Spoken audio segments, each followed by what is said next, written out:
Well, this week it seemed to work. I don't know, I had the magic finger or what.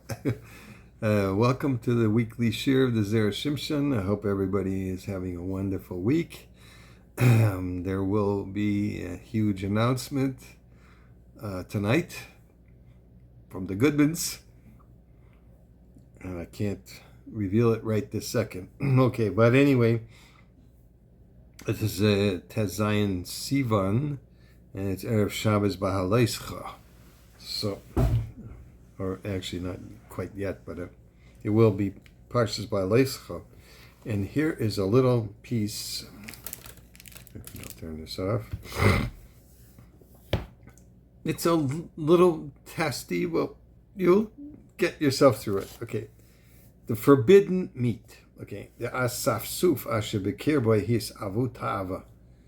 The rabble in their midst desired, and they sat and they cried.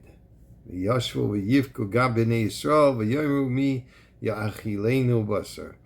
And also the b'nei, now the asafsuf were known to be the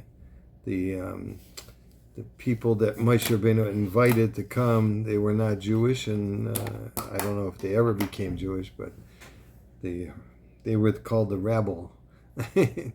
They associated with themselves with the Jews because they were going out of Egypt. So let's go. So anyway, whether that was for their benefit or their just for their own benefit or for Hashem's benefit, God didn't want Moshe Rabbeinu to do that, but Erev Rav. Anyway, so they got the Bnei Yisrael cried with them, and it said, "Who will feed us meat?"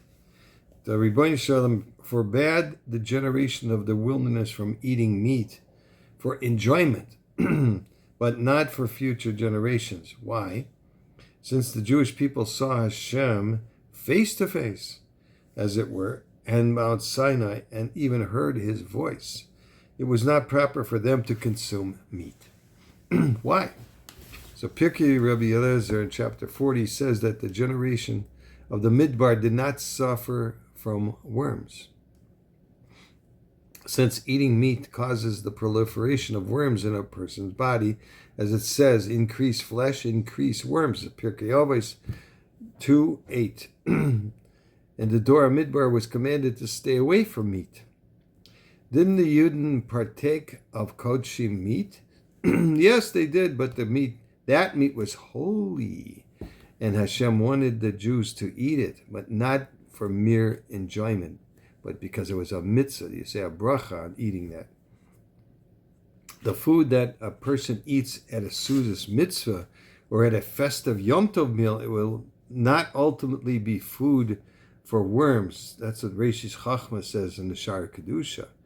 That's why Klal Yisrael were commanded to eat the holy kodshim meat, which would not turn into worms.